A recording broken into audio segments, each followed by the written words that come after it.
నా ప్రపంచం, నేనే నీ సమస్తం, నీకు నేను నాకు నువ్వుగా.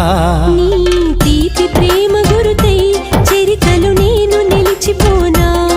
నీ గాలి కోటి పైన నేనే కవిత రాసుకోనా.